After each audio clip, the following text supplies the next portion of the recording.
आज सुबह खबर पढ़ा था हमने कि मंत्रिमंडल विस्तार में बिहार का दबदबा रहने वाला है। कितना दबदबा रहा है या तो हम सबको पता चल चुका है।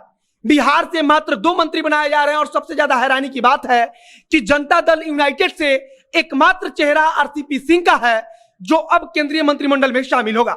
दूसरी तरफ लोक जनशक्ति पार्टी के जो पारस गुट है उसकी तरफ से पशुपति पारस शामिल हो रहे हैं और अब जो जनता दल यूनाइटेड का एक चेहरा है जिसको लेकर खूब चर्चा चल रही थी लल्लन सिंह का, उस चेहरे को मंत्रिमंडल में शामिल न किए जाने का विरोध भी शुरू हो चुका है।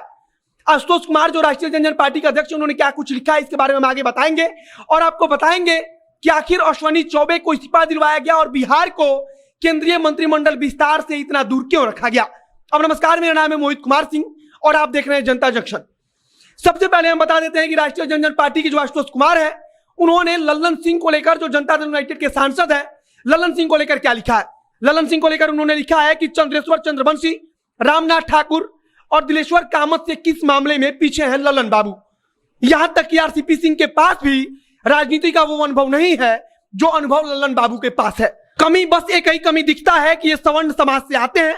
जब पिछड़े अति पिछड़े की बदौलत ही राजनीति करनी है तो दिखावे के लिए अपने पार्टी में सवर्ण प्रकोष्ठ का गठन क्यों किया नीतीश जी?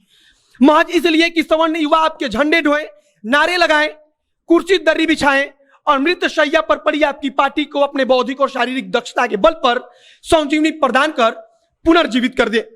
लल्लन सिंह को लेकर यह विरोध हो रहा है। लगातार खबर चल रही थी कि लल्लन सिंह को केंद्रीय मंत्रिमंडल में शामिल किया जाएगा और इसका कारण भी बड़ा ही खास था कि 2019 में एक कहानी आई कि केवल लल्लन सिंह के चलते नीतीश कुमार ने केंद्रीय मंत्रिमंडल में शामिल होने से मना कर दिया था। उस समय भी भारतीय जनता पार्टी की तरफ से किसी एक नेता को मंत्रिमंडल में शामिल करने की बात कही गई थी, लेकिन नीतीश कुमार चाहते थे कि सांसदों के अनुपात में मंत्रियों को शपथ दिलाया जाए उनकी अपनी पार्टी से, जिसमें लल्लन सिंह भी शामिल हो।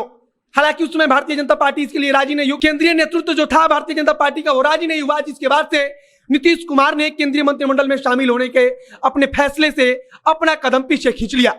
अब फिलहाल बिहार से मात्र 2 नेताओं को शामिल किया गया है, जिसको लेकर तमाम तरह के सवाल उठ रहे हैं, क्योंकि सबको यह अंदाजा था कि केवल जदयू से 3 से 4 चेहरों को मंत्री पद की शपथ दिलाया जाएगा।